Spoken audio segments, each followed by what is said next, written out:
RSS वाले कहते हैं हम राष्ट्रवादी हैं, आरएसएस वाले कहते हैं हम देशभक्त हैं। आज मैं पूरे सम्मान के साथ आरएसएस के प्रमुख हैं श्री मोहन भागवत जी, मैं पूरे सम्मान के साथ मोहन भागवत जी से 5 प्रश्न पूछना चाहता हूं और आपका समर्थन चाहता हूं। अगर मैं कोई गलत प्रश्न पूछूं तो बता देना और सही प्रश्न पूछो तो मैं आपसे हाथ खड़ा करवा के पूछूंगा। मेरा पहला प्रश्न है मोहन भागवत जी से, जिस तरह मोदी जी देश भर में लालच देके या ईडी और सीबीआई की धमकी देके डरा के दूसरी पार्टी के नेताओं को तोड़ रहे हैं, पार्टियां तोड़ रहे हैं, सरकारें गिरा रहे हैं, क्या ये देश के लिए सही है? मैं मोहन भागवत जी से पूछना चाहता हूं, क्या आप नहीं मानते कि ये भारतीय जनतंत्र के लिए हानिकारक है?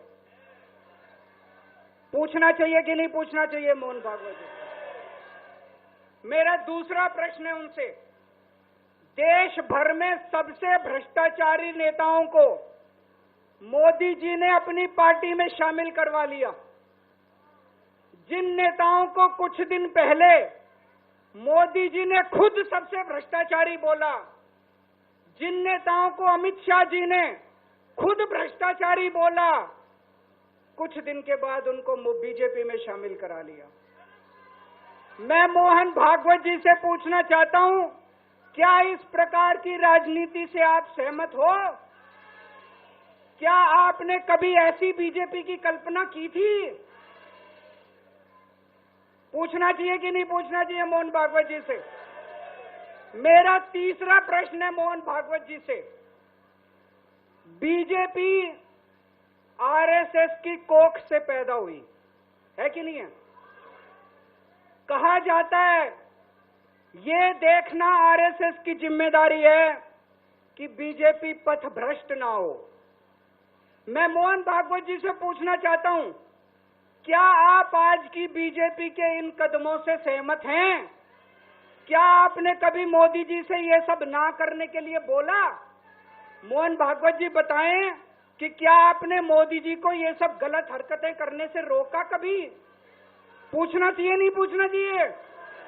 मेरा चौथा प्रश्न है मोहन भागवत जी से, जेपी नड्डा जी ने लोकसभा चुनाव के दौरान उन्होंने कहा कि बीजेपी को अब आरएसएस की जरूरत नहीं है।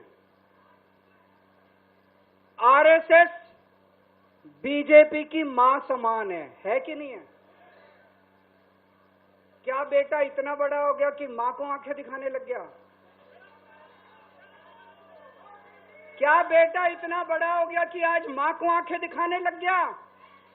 जिस बेटे को पाल पोस के बड़ा किया, जिस बेटे को प्रधानमंत्री बनाया, आज वो बेटा पलट के मां को अपनी आंखें दिखा रहा है। मातृतुल्य संस्था आरएसएस, आज वो बेटा अपनी मातृतुल्य संस्था को आंखें दिखा रहा है।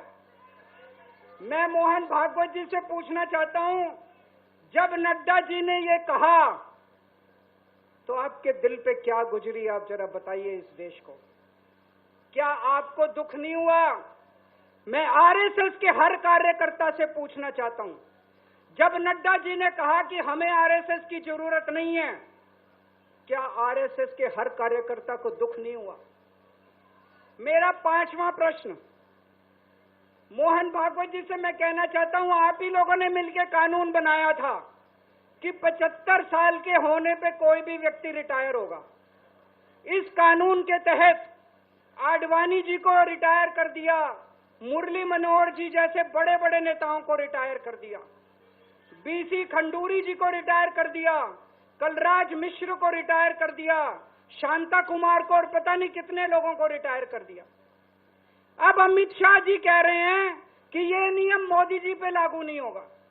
तो मैं मोहन भागवत जी से पूछना चाहता हूं, क्या आप इससे सहमत हो कि जो नियम आडवाणी जी पे लागू हुआ वो मोदी जी पे लागू नहीं होना चाहिए? नमस्कार, मैं हूं मानक गुप्ता।